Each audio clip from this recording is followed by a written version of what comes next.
Pronto.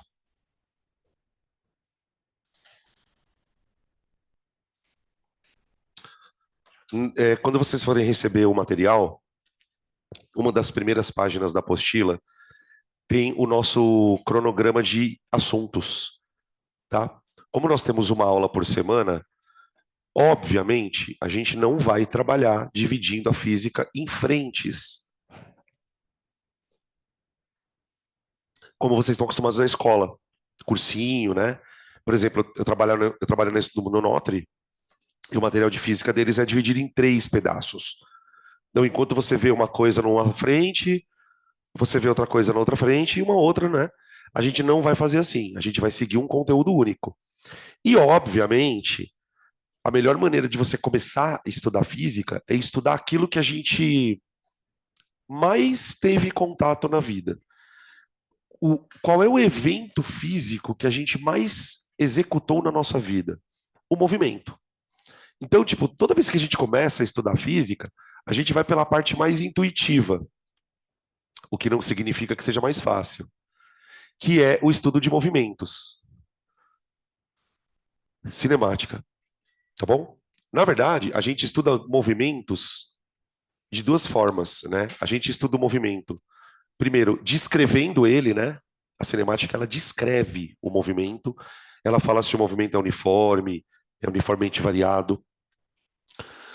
E existe uma outra parte da física que também estuda movimento, que é a dinâmica, que vai falar das forças, vai explicar o que tem a ver a força com o movimento.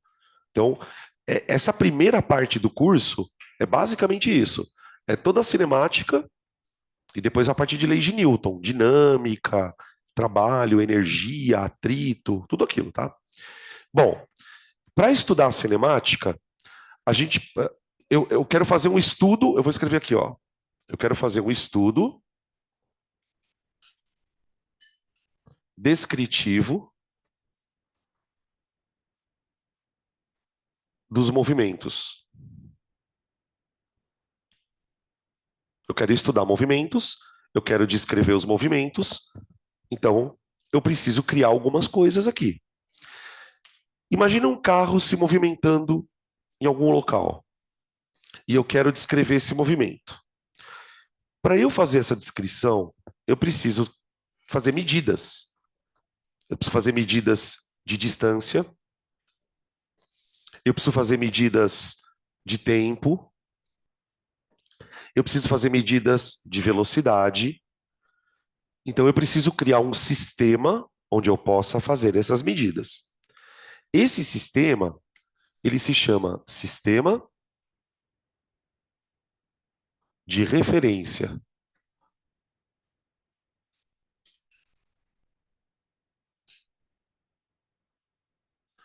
O sistema de referência, pessoal, é basicamente um eixo ao longo do qual o corpo vai andar. A gente estuda na cinemática 2 tipos de movimentos. O movimento onde o corpo faz isso aqui, ó, vai e vem. Movimento de uma dimensão. E o movimento onde o corpo faz isso aqui, por exemplo, que é um movimento de 2 dimensões. Então, em qualquer situação, eu preciso criar um sistema onde eu possa fazer essas medidas. Quando o movimento é em uma dimensão, eu vou criar um sistema de referência imaginando a trajetória do corpo como se fosse uma régua. E aqui nessa régua, eu tenho posições. Que nem quando você usa uma régua para fazer uma medida. A régua é toda graduada em unidades. Essa nossa trajetória, ela vai ser graduada em unidades. Para eu conseguir fazer essas graduações, eu preciso escolher alguma posição dessa reta para chamar de zero. Como na régua. Na régua eu tenho um começo, 1, 2, 3, 4, 5, 6. Então aqui eu vou colocar o que a física vai chamar, né, de origem. Eu escolho um lugar, por exemplo, ó, eu quero que a minha origem esteja aqui, ó. Origem.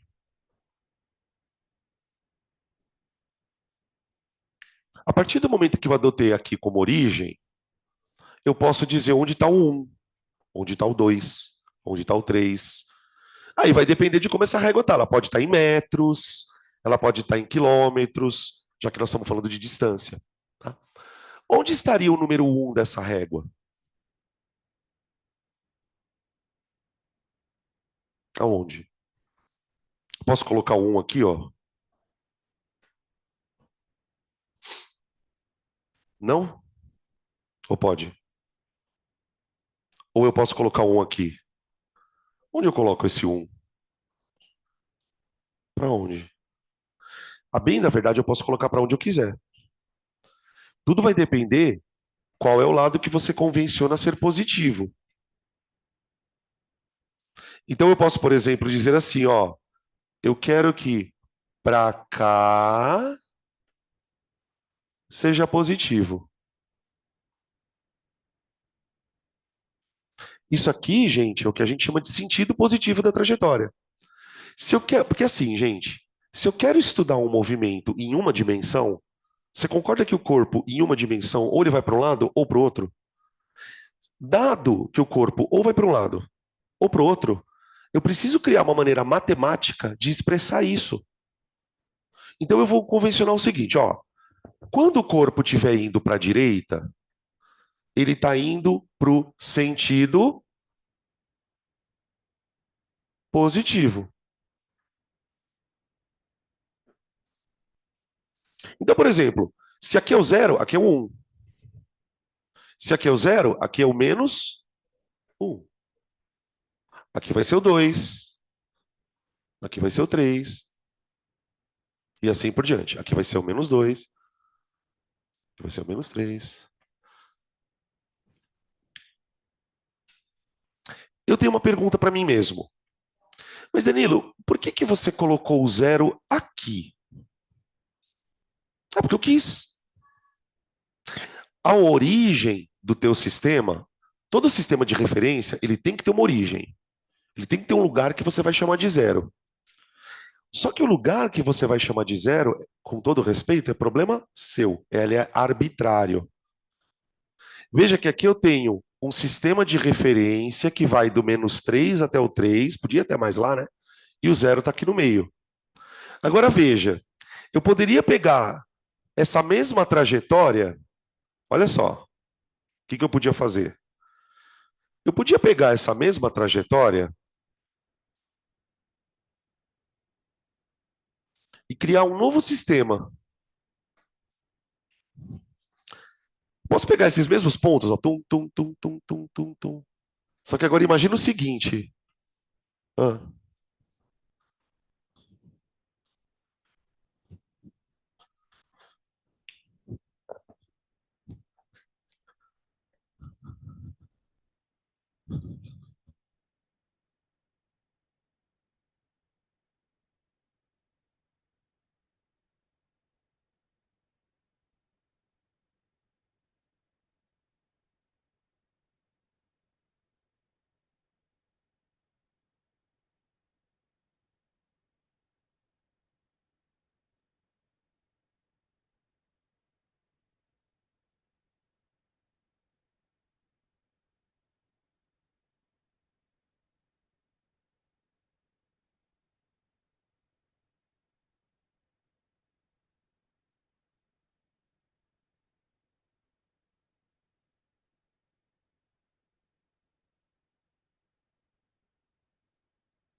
alô, alô, alô. Nossa, alô, alô, alô, alô, alô, alô. Gente, pessoal de casa, vocês estão me ouvindo bem? Alô? Eu vou tentar baixar um pouquinho aqui. Porque é o seguinte, a Pri veio reclamar que tá muito barulho. Olha quem veio reclamar que tá muito barulho, não detalhe. Mas ela perguntou pra mim, falou, eu tô te atrapalhando? Eu falei, tá. Mas eu nem, alô, alô, alô, vamos lá. Eu vou tentar falar um pouquinho mais baixo, tá? Então veja, quando eu estava falando aquela história da. Peraí, acho que dá para falar um pouquinho mais baixo ainda. Alô, alô, alô. Aí. Então veja, ó. Afastar um pouquinho. Eu posso pegar essa mesma trajetória do corpo e dizer, olha, eu não quero mais que a origem esteja aqui. Eu gostaria de colocar a origem aqui, ó. A partir do momento que eu coloco a origem nesse ponto, esse ponto aqui, ó o sentido positivo da trajetória. Esse ponto ele passa a ser o um, o 2, o 3, o 4, o 5, o 6 e assim por diante, tá? Observa que nesse caso, eu continuo tendo um sistema, só que agora eu só tenho valores positivos para o meu sistema. Por que que agora eu só tenho valores positivos? Porque eu escolhi a origem como sendo esse ponto aqui, tá? Quer ver um outro exemplo? Você quer ver uma coisa, um momento em que onde a gente usa muito isso? Vamos imaginar que a gente precise estudar o movimento, o seguinte movimento, ó. Eu vou pegar esse corpo e jogar ele para cima, ele vai subir e descer. A gente chama de arremesso vertical. Eu quero estudar esse movimento. Então eu vou fazer o seguinte, vou fazer um desenho aqui, ó.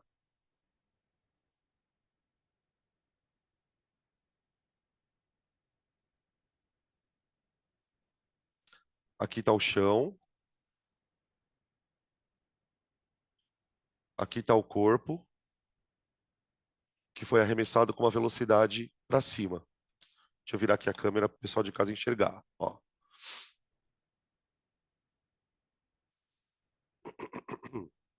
O corpo foi arremessado para cima. A gente sabe que por conta da gravidade, ele vai subir, frear, parar e descer. Então, ele vai fazer um movimento de vai e volta. Então, eu preciso imaginar um sistema de referência para poder medir as distâncias que esse cara vai andar, para eu poder calcular a altura máxima, para eu poder calcular tempo de queda. Então, eu preciso fazer medidas. Então, eu vou fazer o seguinte: eu vou imaginar agora que o meu sistema de referência ele é vertical. O meu sistema de referência é vertical. A primeira coisa que eu preciso colocar dentro desse sistema de referência é onde está a origem. A origem pode ser em qualquer lugar. Tudo bem? Onde que vocês gostariam que eu colocasse a origem? Pode ser em qualquer lugar, tá? Não tem uma resposta errada. Onde vai ser o zero da minha trajetória? A gente gosta, quando fala gente, quem resolve exercício de física, gosta. Toda vez que você for precisar colocar uma origem, uma dica é colocar a origem de onde o corpo sai. Então, assim, se o corpo está saindo daqui, fala que a origem é aqui, ó. Pronto. Agora, eu preciso dizer se para cima é positivo ou se para cima é negativo. Eu vou colocar para cima positivo. Então, o que vai acontecer com a distância, com as posições desse corpo? Na hora que eu arremessar o corpo, ele vai subir 0, 1, 2, 3, 4, 5, 6, 7, 8, 9, até uma certa altura. Depois o que acontece? 9, 8, 7, 6, 5, tum. A distância vai fazendo isso aqui. Tudo bem? Para qualquer problema de física, você precisa imaginar uma estrada, um zero e um sentido positivo. Isso é uma regra, gente, básica para resolver questões de cinemática. Tá bom? Beleza? Depois, a gente vai ter que, quando a gente for estudar o movimento de arremesso, assim, ó, aí eu vou criar um sistema de dois eixos de referência. Quer ver? Por exemplo, imagina agora. Peraí, deixa eu virar aqui. Imagina agora que eu queria estudar esse movimento aqui, ó.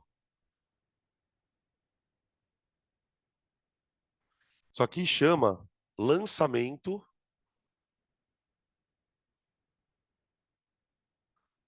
oblíquo.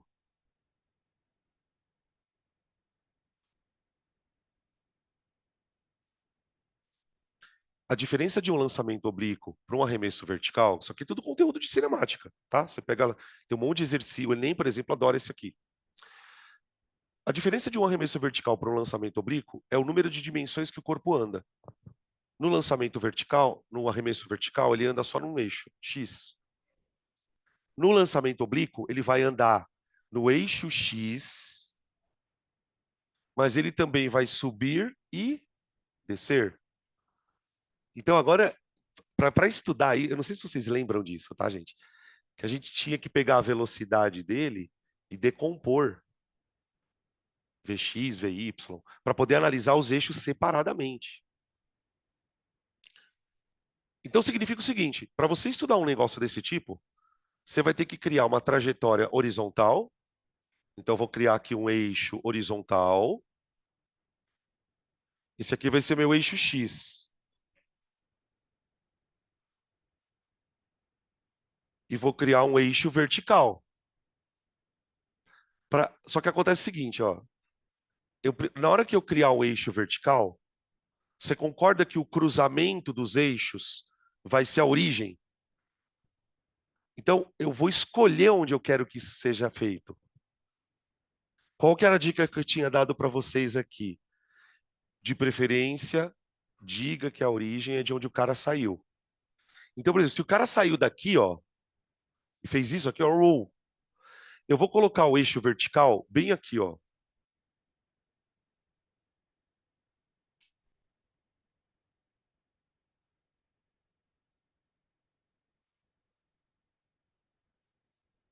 E já vou dizer que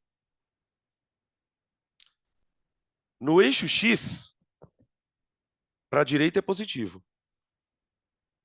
E no eixo Y, para cima é positivo. Então, por exemplo, quando o corpo estiver aqui,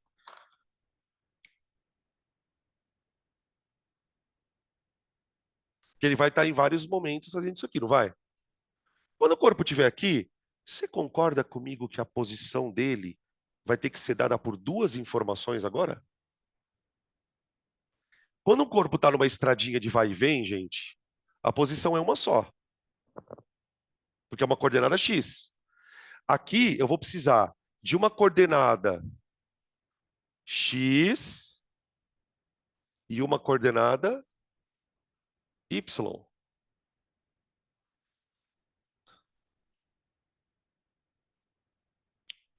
Agora tenta fazer um raciocínio de abstração mental. Tenta imaginar essa bolotinha roxa se movimentando. Imaginou? A bolinha sai daqui. Quando ela está aqui, o X dela vale zero e o Y dela vale zero, concorda? Zero, zero. O que começa a acontecer com o X à medida que a bolinha faz isso? Ó? Oi! Esse X vai fazendo isso, não vai? E o que acontece com o Y à medida que a bolinha faz isso? Ó? Oi! Na ida, o Y sobe e na volta, o Y desce. Entende? O que a cinemática faz é isso. É isso. Só que o que os desgraçados fazem, né? Você concorda que esse valor aqui, ó, ele muda a cada segundo? E esse valor aqui também muda a cada segundo? Eu quero uma fórmula para dizer como esse valor muda. Eu quero uma fórmula. Tipo assim, ó.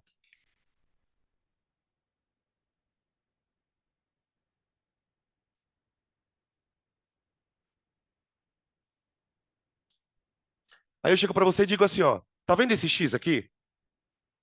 Esse x aqui, ele vale 3 mais 4t. Não, não vou colocar 3 mais 4t, vou colocar o mais fácil. Só 4t. Pronto. X igual a 4t. O que significa dizer que x igual a 4t? Que se o instante for zero, o x vale zero. Se o instante for 1, esse x vale 4. E assim sucessivamente. Então, o que a gente busca na cinemática é como descobrir isso aqui, ó. Como que eu sei que o x varia de 4 em 4? Como que eu sei isso? A gente vai discorrer sobre isso, né? Isso é aula, na verdade, né? Tá? Bom, então, sistemas de referência têm que ter origem e um sentido positivo. Fechou. Uma vez que você estabeleceu isso, você pode começar a fazer conta. Então, você criou basicamente um lugar para o corpo andar, colocou medidas para você conseguir mapear o movimento, e agora a gente vai começar então a fazer essas medidas. Ó, ela falou que ia falar baixinho, mas eu também falei, né? Eu não tenho ideia do quão alto eu estou falando. Tá, vamos lá. O que que a gente pode calcular dentro de um sistema de referência? Deslocamentos, deslocamento escalar.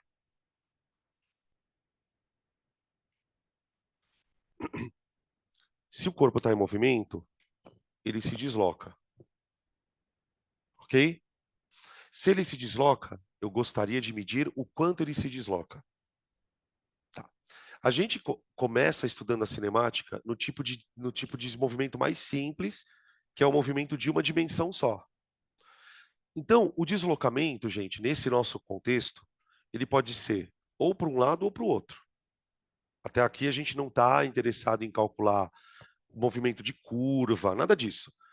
Então, o corpo, ele tem uma liberdade de movimento bem pequena, ou ele vai para um lado, ou ele vai para o outro. Então, o deslocamento, ele vai ser enxergado como um número positivo ou negativo. Isso é o deslocamento escalar. O deslocamento escalar é um número que a gente vai representar, né, nas fórmulas. Ele aparece assim, ó, o famoso delta S, né? Tá? Que pode ser positivo ou negativo. Vamos entender como é que a gente calcula ele. Aqui está o nosso sistema de referência. Ó, coloquei lá minha trajetória com a origem, o sentido positivo, tá? Agora vamos imaginar que nessa estradinha tem um corpo aqui, ó, se movimentando para a direita com uma certa velocidade, tá? E no exato momento em que esse corpo passou por mim, eu acionei o cronômetro. Tum. Então essa posição aqui, eu vou chamar de posição inicial do corpo.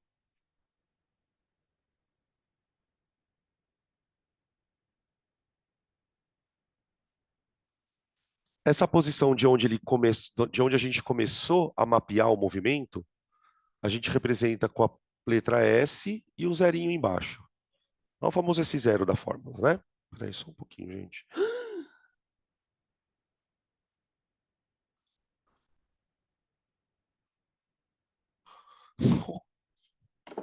Acho melhor deixar aqui. Não mexe, que dá merda. Tá ali, a posição inicial. Essa posição inicial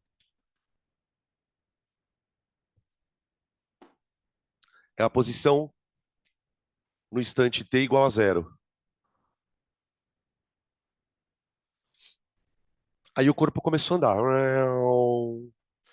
Quando ele passou por aqui, ó, quando ele passou por aqui, eu vou parar de cronometrar. Vou chamar isso aqui de posição final, ok? A posição final é onde eu acabei de fazer a medida de cronômetro. Então, sei lá, vamos supor que ele andou daqui até aqui em 10 segundos, tá bom?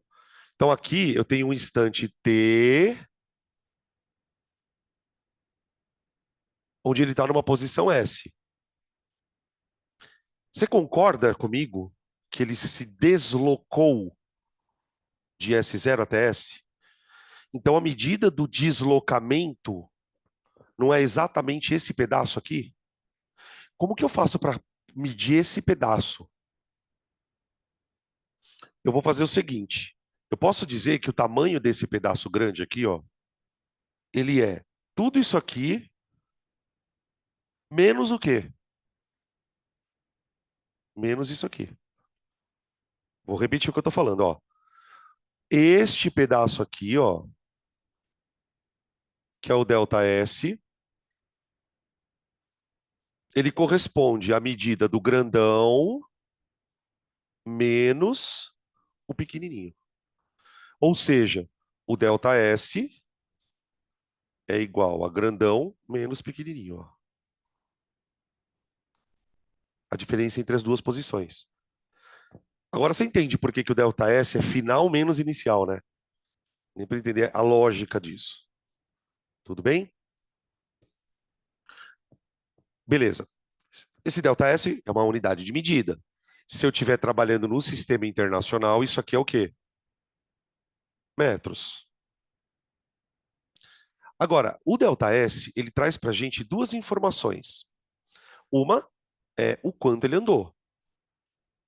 A outra é se ele andou para a direita ou para a esquerda. Eu consigo saber se o corpo está andando para a direita ou para a esquerda a partir do sinal do ΔS. Por exemplo, gente, vamos imaginar o seguinte, ó, só para você entender. Vou voltar para cá. Aqui, ó. Imagina um corpo saindo do zero e indo até o 3. Do zero, indo até o 3. Quando eu faço a conta do ΔS, fica 3 menos zero. Agora, e se eu fizesse a conta ao contrário? E se o corpo saísse do 3 e fosse para o zero?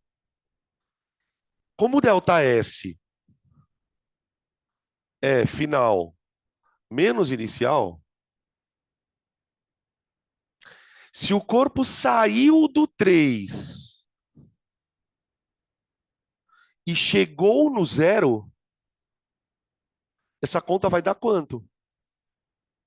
Negativa? Ok? Ah, então o ΔS volta. O ΔS é um número que pode dar positivo ou negativo. Se esse ΔS der positivo, significa que o corpo está andando para o sentido positivo da trajetória. Só que daí eu vou dar um nome para esse tipo de movimento. Ele está andando, não é bem isso, mas para frente. Ele está aumentando a posição dele. A gente vai chamar de movimento progressivo.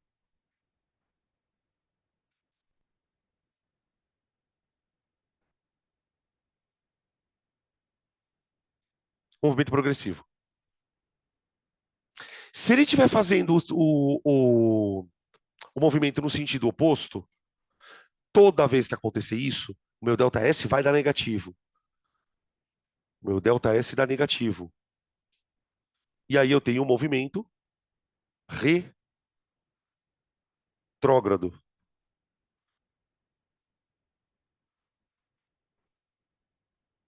Movimento retrógrado. Tá? Cuidado, eu sei que tem muita confusão sobre isso, então já vou alertando antes da gente chegar nesse problema. O fato de você classificar o movimento como progressivo ou retrógrado não tem a ver com aquela história de acelerar, retardar. Isso é outra coisa, tá? O movimento progressivo retrógrado, você está classificando de acordo com que critério? Se ele está andando a favor ou contra o sentido que você convencionou como positivo, tá?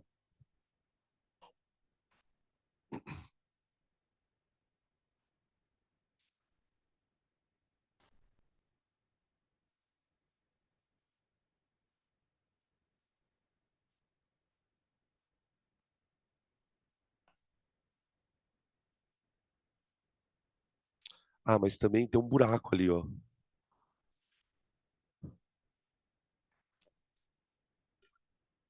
Vaza mais ainda.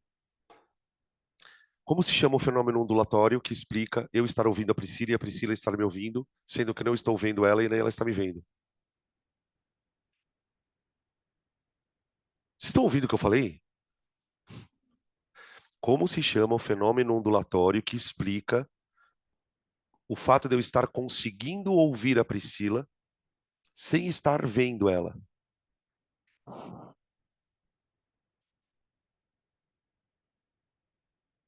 Não, difração. Difração de onda. A Pri está emitindo som, não tá? O que que é a difração? A difração é quando uma onda, pode ser som, pode ser outro tipo de onda, mas quando uma onda ela entra por um buraco, ou ela passa por um orifício, ela consegue contornar o orifício. Então, tipo assim, imagina que o meu som, ele tá saindo daqui, tá se propagando na forma de ondas, tá entrando naquele buraco ali, e quando ele entra naquele buraco, ele contorna o buraco. Vocês já viram quando acontece isso aqui na água, ó? Imagina que você tem uma piscina, isso não tem nada a ver com a aula, né? Vocês perceberam? Mas tem a ver com ondulatória. Imagina que você tem uma piscina em formato retangular, só que você constrói na piscina uma espécie de uma barreira isolando dois lados da piscina, só que tem um buraco aqui, uma fenda, como se fosse aquele buraco ali na parede, ó, tá? Aí eu vou fazer o seguinte, eu vou pegar uma haste de metal e vou começar a estimular a água dessa maneira aqui, ó.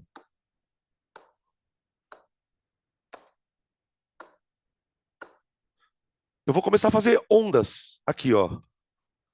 Onda, onda, onda. Isso aqui é questão de vestibular, tá, gente? Ó, onda, onda. As ondas elas vão se movimentando todas para um lado, ó. Ó. Então imagina as ondas se propagando. Aí o que acontece? A onda chega aqui e ela encontra um orifício. Ela vai atravessar o orifício. No momento que ela atravessa aquele buraco, a forma da onda muda. A onda começa a fazer isso aqui, ó.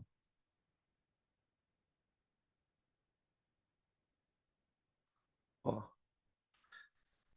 Ou seja, percebe que a onda agora ela está se propagando não só mais na horizontal, mas ela está se propagando na diagonal também. Concorda? Então imagina o seguinte, imagina que aqui, ó, esteja a Priscila gritando. E você está aqui tendo aula, ó, que é a tua orelha. Quando o som da Priscila passar pelo buraquinho ali, ó, ele vai contornar e chegar aqui. Essa capacidade que a onda tem de contornar literalmente obstáculos é o que a gente chama de difração da onda. Tá? O som, agora vem a explicação da minha pergunta, né? O som é uma onda, não é? A luz também é uma onda. Se o som é uma onda e a luz também, por que que eu consigo ouvir a Priscila, mas não consigo vê-la? O som consegue difratar. A luz não, a luz passa em linha reta. Por quê? Porque o tamanho do buraco interfere. A luz, ela só consegue fazer esse efeito se o buraco for muito pequenininho. Os buracos grandes, tipo uma porta, ou aquele buraco que a gente está vendo no teto ali, são buracos grandes o suficiente para o som conseguir fazer esse contorno, tá? Mas a luz não faz isso. Então isso aqui chama difração de onda, tá, gente?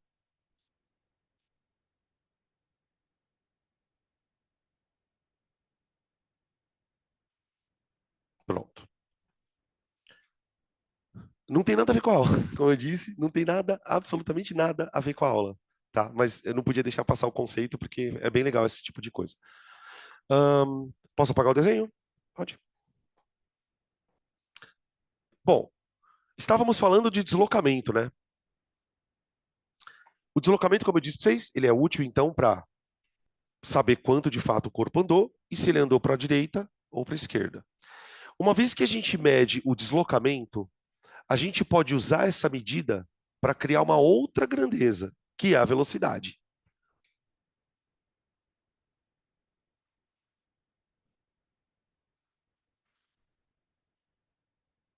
Ah,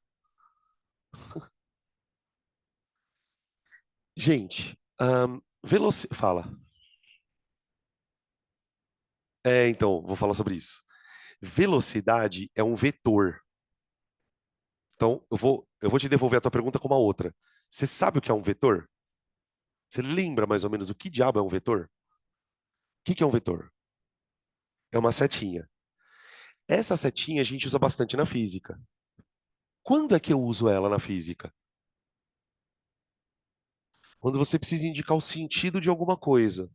Na verdade, quando você precisa indicar o sentido e a direção da coisa, né? Se ela é horizontal, vertical. Então, por exemplo, será que eu poderia usar vetor para representar massa?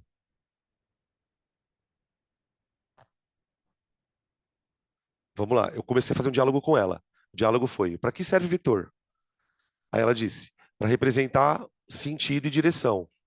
Então, sempre que eu preciso dizer que uma coisa tem direção e uma coisa tem sentido, eu uso um vetor. Será que eu precisaria de um vetor para representar a massa de um corpo? Massa não tem sentido nem direção. Tudo bem, eu posso dizer assim, né? A minha maior massa está concentrada na minha barriga. Mas isso não tem nada a ver com direção e sentido. Será que eu poderia usar direção e sentido, por exemplo, para falar de temperatura? 30 graus à direita, 30 graus na horizontal, na vertical está 29 graus. Não tem sentido. Então, para algumas grandezas, basta você falar o número do negócio e pronto. Quando a grandeza é assim, eu chamo ela de escalar. Mas, professor, você acabou de falar que velocidade é vetor. E velocidade de fato é vetor. Porque ela precisa de uma direção e ela precisa de um sentido. Só que eu ainda não preciso disso. Por quê? Eu não estou interessado em estudar movimentos de vai e vem. Enquanto eu estiver estudando movimento em uma dimensão, eu consigo representar a velocidade ou por um número positivo ou por um negativo. Então, quando eu falo em velocidade escalar, quando você lê velocidade escalar no exercício, fique tranquila, porque você vai precisar fazer só uma conta. Você não vai se preocupar se o corpo está subindo, descendo, isso não importa. O máximo que vai acontecer com a velocidade é, se o cara estiver andando para a direita, a velocidade vai estar positiva. Se o cara estiver andando para a esquerda, ela vai dar negativa. Simples assim. Quando que eu vou tirar a palavra velocidade escalar e botar vetorial? Aqui, ó. Aí eu vou precisar saber o ângulo da velocidade. Então, a velocidade em si, ela é um vetor. Mas eu consigo, na física mais simples do mundo, que é essa, trabalhar com ela como se ela fosse um número só. Isso, por isso eu chamo ela de escalar, tá? Enquanto a gente estiver usando escalar, tá tudo bem. Depois, quando entra vetor, aí a coisa complica. Mas a propósito, a gente vai ter uma aula de 3 horas de vetor, tá? Então, relaxa, que agora vocês vão entender esse bagulho, tá? Falando de velocidade escalar, eu vou definir velocidade ressaltando o seguinte: existe uma diferença entre velocidade média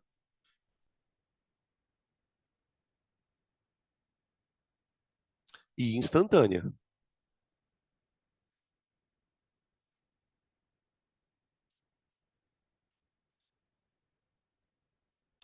Vamos usar um. Antes de falar da velocidade média e instantânea, vamos pensar no termo médio e instantâneo e fazer uma analogia bem simples. Quem está fazendo o terceiro, segundo ano, vai ter que fazer um monte de prova lá durante o bimestre. Cada prova tem uma nota, ok? Olha para cá. Cada prova tem uma nota. Você tirou 3, 4, 9, 9. Então, a velocidade instantânea é como uma nota que você tira. Você olha lá no carro, o carro está 100 km por hora. Naquele momento, se você pisar no acelerador, a velocidade aumenta. Se você pisar no freio, a velocidade diminui. Então, quando eu faço uma viagem, essa velocidade aqui, ela fica aumentando, diminuindo, a todo momento. Essa velocidade aqui é muito mais difícil de eu calcular. Você concorda que é difícil calcular uma velocidade instantânea? Como que eu vou calcular a velocidade num instante, velho? Mas eu posso calcular uma velocidade média. Quando eu calculo uma velocidade média, eu não estou muito preocupado se ele acelerou, freou ou escambau. Eu simplesmente vou fazer a seguinte conta.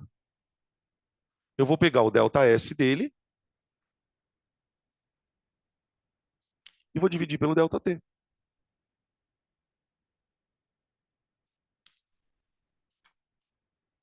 Agora, uma coisa muito importante, gente, que eu sugiro até que vocês anotem aí. Eu não posso usar esta fórmula para calcular a velocidade em um instante. Não, não tem como. É muito, é muito comum a gente ver, professor, a gente quando fala gente, eu sou professor, virem alunos resolvendo qualquer questão de velocidade por essa fórmula aqui. Toma muito cuidado, por quê? Porque ela só tem sentido você usá-la se o exercício for explícito em pedir a velocidade média, tá bom? Professor, mas eu não posso usar nenhuma vez essa fórmula para calcular instantânea? Tem só um caso que você pode. Tem uma situação em que a velocidade média é igual à instantânea. Quando que isso acontece? Vamos ver se vocês conseguem descobrir. O que é o que é? Tipo, o que é o que é? Quando que a velocidade média de um corpo é igual à instantânea dele? É uma única situação.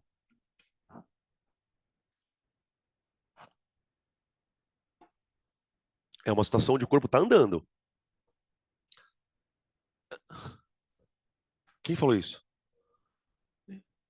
Por exemplo, se você tirar 5, 5, 5 e 5 nas provas, qual vai ser sua média? Então, tipo assim, quando é que a velocidade média é igual à instantânea? Quando a velocidade dele é sempre a mesma. Se o cara tiver a 10 metros por segundo, 10 metros por segundo, 10 metros por segundo, 10 metros por segundo, 10 metros por segundo, 10 metros por segundo, 10 metros por... Quando você fizer essa conta, adivinha quanto vai dar? 10. Então eu vou dizer o seguinte, que a velocidade média é igual à instantânea em movimentos uniformes.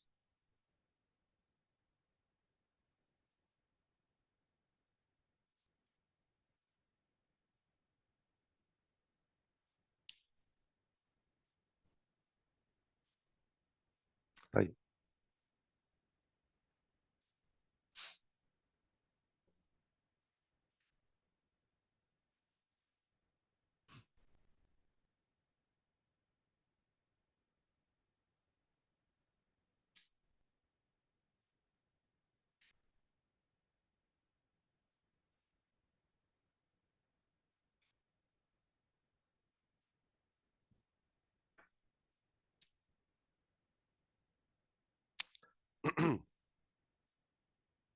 Vou apagar aqui do outro lado enquanto vocês estão terminando aí, tá, gente? Tá. Sistema de referência já falamos. Falamos de deslocamento. Falamos de velocidade. Tá. Agora a gente já vai pegar um conceito um pouquinho mais aprofundado.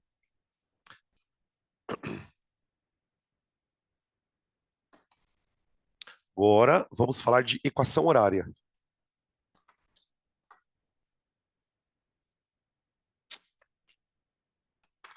Equações horárias.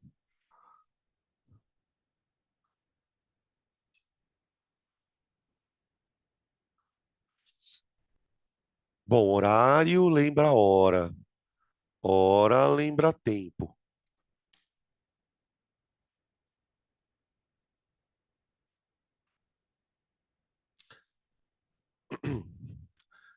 Gente, toda vez que um corpo está em movimento, a velocidade. Toda vez que um corpo está em movimento, a posição dele varia a cada instante. Um instante ele está aqui, no outro instante ele está aqui, no outro instante ele está aqui, no outro instante ele está aqui. E para a gente representar isso, a gente usa a ferramenta matemática que a gente usa é chamada de equação horária. A gente tem na física equação horária de tudo quanto é tipo, mas tem dois tipos que são famosos para a gente no cursinho, que é a equação horária de posição e a equação horária de velocidade. Então, primeiro vamos escrever o que que é isso, né?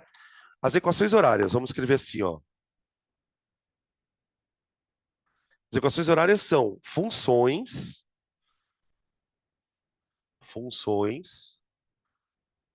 matemáticas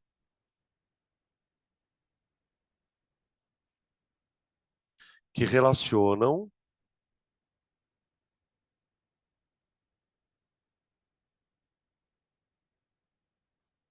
a posição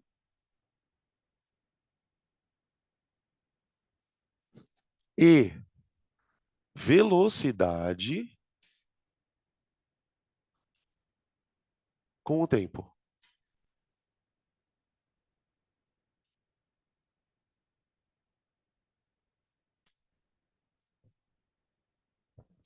Funções que relacionam ou a posição ou a velocidade com o tempo, tá? Essas funções, elas podem ser apresentadas na forma de uma fórmula ou elas podem ser apresentadas na forma de gráficos. Então, aqui, gente, é um dos pontos da física em que ocorre uma relação muito forte com a matemática.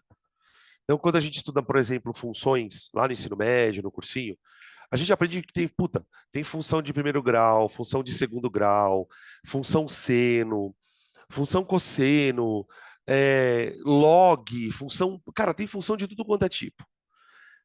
Algumas dessas funções a gente usa da matemática para descrever um corpo. Vamos imaginar uma situação assim, ó.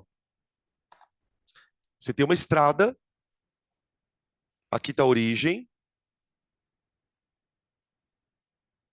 aqui está um corpinho, andando com uma velocidade v, tá? E aí eu chego para você e falo assim, olha, a posição do corpo, ela varia com o tempo, de acordo com isso aqui, ó.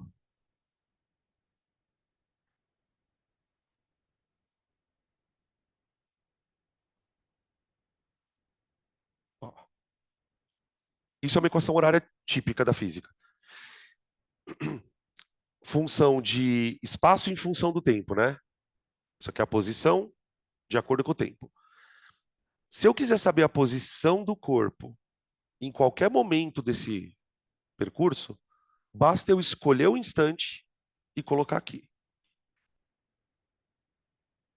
Por exemplo, de onde esse corpo saiu? De que posição na estrada esse corpo saiu?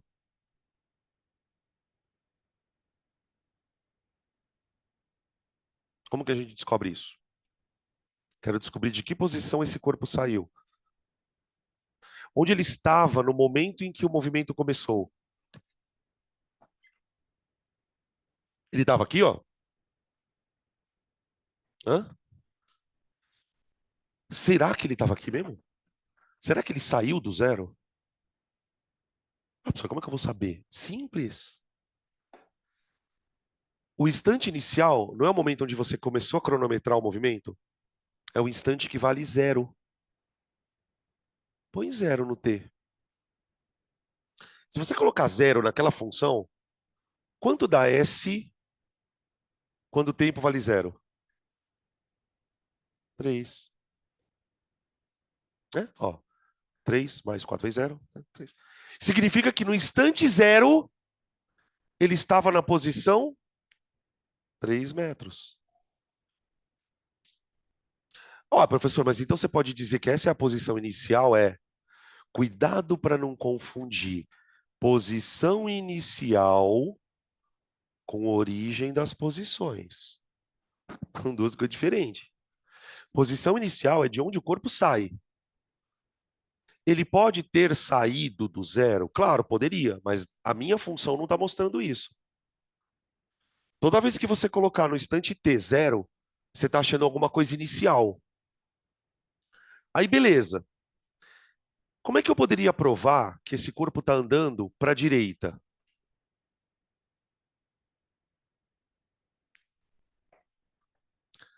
Como que eu poderia provar que ele está andando para lá? Ó? Eu poderia fazer o seguinte: no instante zero, ele está na posição 3, não está? Se eu colocar na função, coloca ali na função.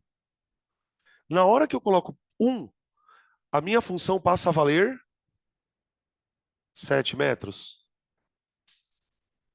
Então percebe que ó, no instante zero, ele está na posição 3. No instante 1, Ele está na posição 7. Então, ele de fato está andando no sentido positivo da trajetória. Se eu colocar o próximo instante,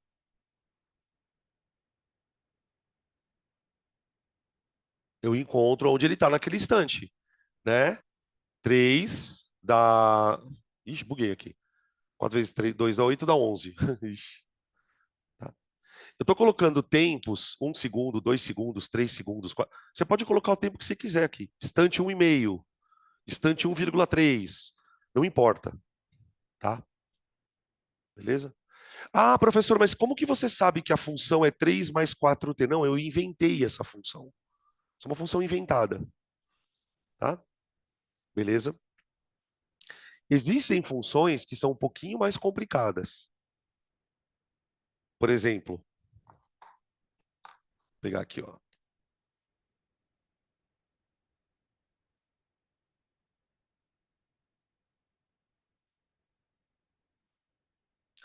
Imagina lá uma estrada, tá bom? O corpo ele está andando nessa estrada, só que agora eu não vou dizer se ele está andando para a direita, para a esquerda, a gente vai ter que descobrir sozinho, tá? Aí eu chego para vocês e falo assim, ó, posição em função do tempo é igual a...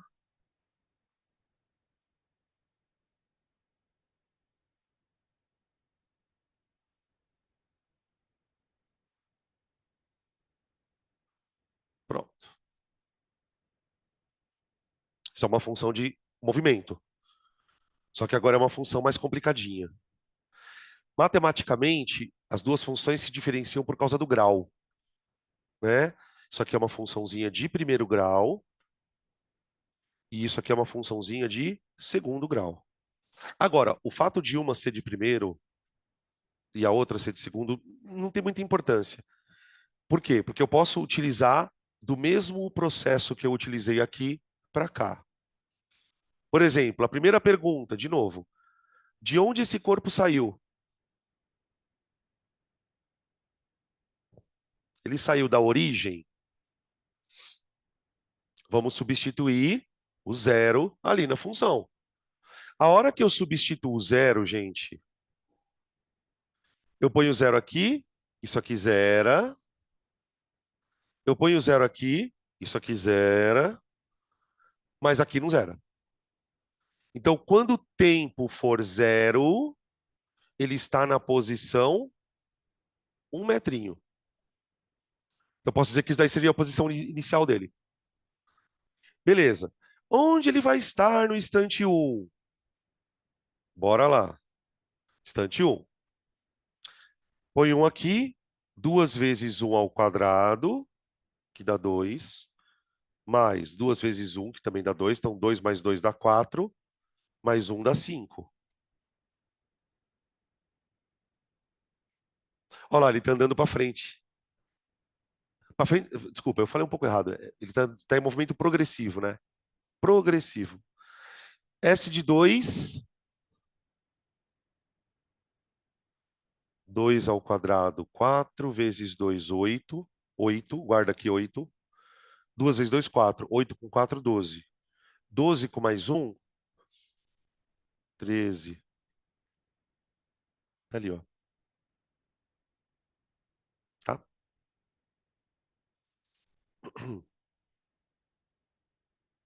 Eu poderia fazer outras perguntas também, por exemplo. Eu poderia falar assim, ó.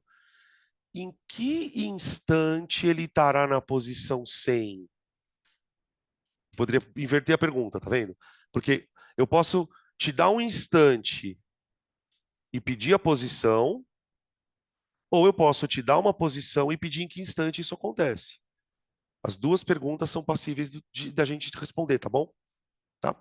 Quando a gente for fazer exercício mesmo, a gente vai se deparar com isso. Tá? Que horas são aí? Deixa eu ver. Fala aí pra mim. Como que tá? 46 o quê? Ah, tá. Tá. Então, antes da gente fazer o intervalo, eu queria chamar a atenção de vocês para uma coisa, porque daí na volta eu já vou usar isso para começar o outro conteúdo, para continuar o conteúdo. Dá uma olhada nesse movimento aqui e dá uma olhada nesse. eles têm uma diferença muito gritante. Tem uma coisa que acontece aqui que não acontece aqui. Vê se vocês conseguem descobrir o quê.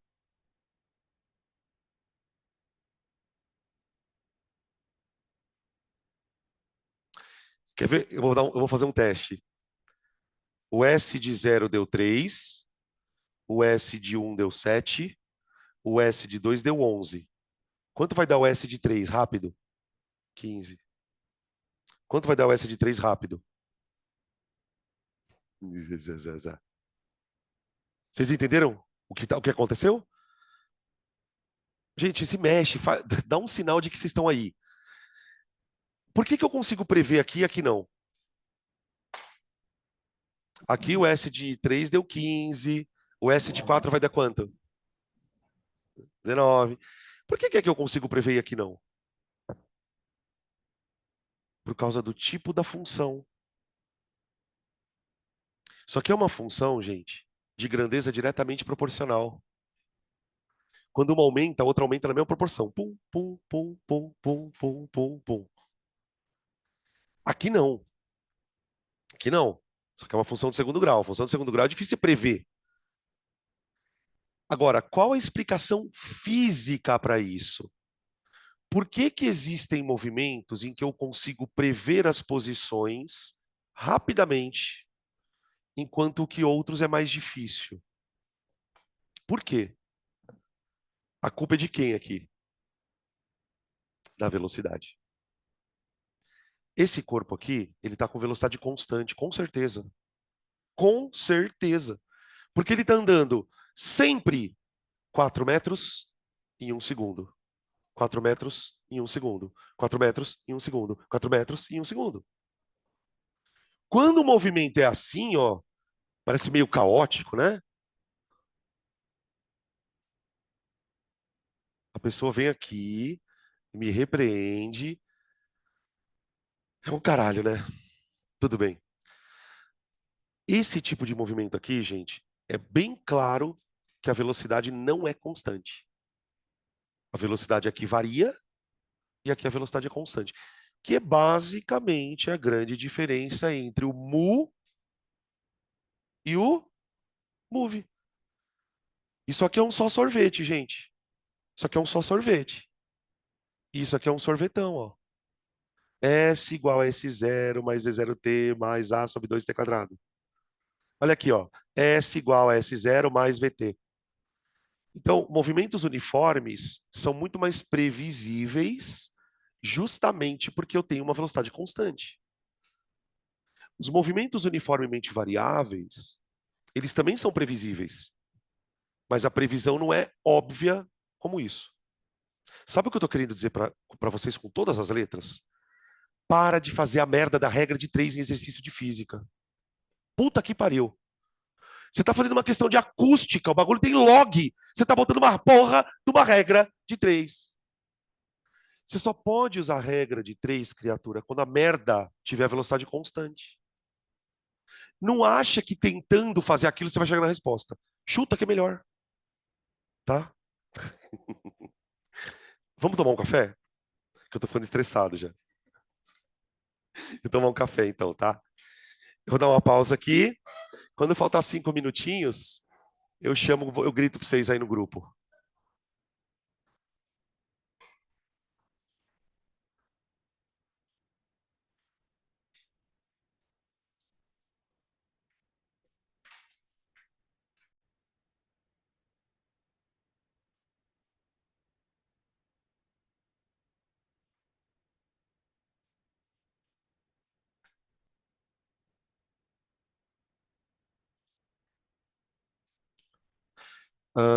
Tá, a gente terminou então de falar das equações de posição. Agora, gente, já na volta, a gente pode pegar todos esses conceitos e começar a construir a teoria para o movimento uniforme. Quando eu falo de pegar todos esses conceitos, eu estou falando basicamente do quê, né? Sistema de referência, deslocamento, velocidade e equações horárias. Então, o que a gente faz a partir desse ponto é pegar alguns movimentos e transformar todos esses movimentos em equações horárias. Então, eu vou ter equação horária para movimento retilíneo, eu vou ter equação horária para queda livre, eu vou ter equação horária para lançamento oblíquo, para todo tipo de movimento eu vou ter equação horária. E, obviamente, até por uma questão de praticidade, a gente começa estudando o movimento mais simples. Então, agora a gente começa o estudo matemático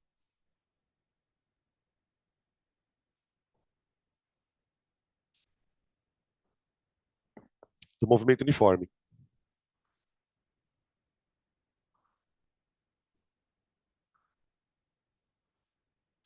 Uniforme. Bom, a característica mais importante do movimento uniforme, como a gente já discutiu no finalzinho da primeira parte da aula, né, é o fato de que o corpo que está em movimento uniforme, ele vai percorrer deslocamentos iguais em intervalos de tempos iguais. Isso significa que o corpo ele possui uma velocidade, então é um movimento caracterizado zado por velocidade escalar constante.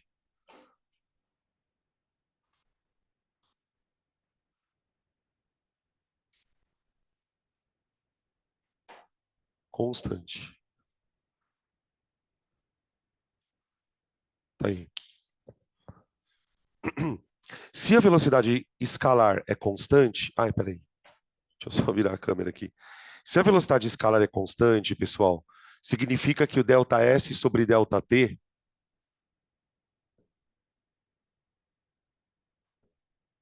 Uai, acho que ela tá com a bateria fraca.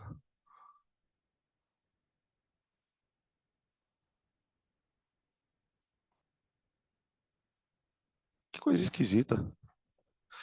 Gente, vocês estão me ouvindo aí de casa? Eu tô com a sensação de que a internet tá oscilando. Vocês me escutam? Ah, tá. Então tá bom.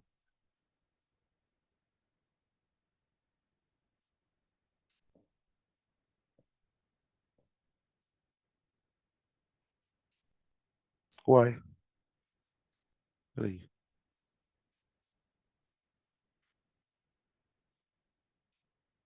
Espera só um pouquinho, gente. Tô com um probleminha técnico aqui.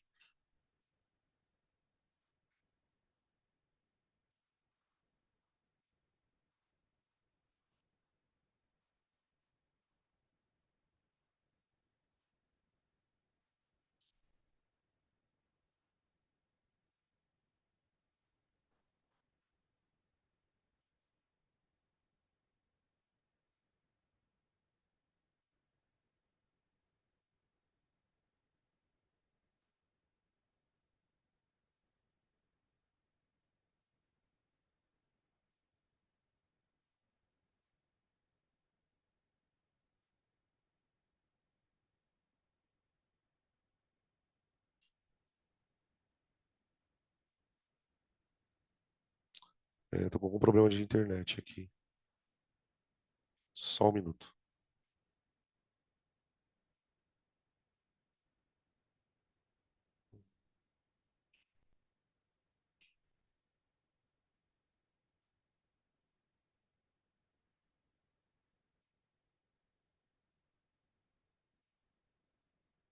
Ah, não acredito que aconteceu isso.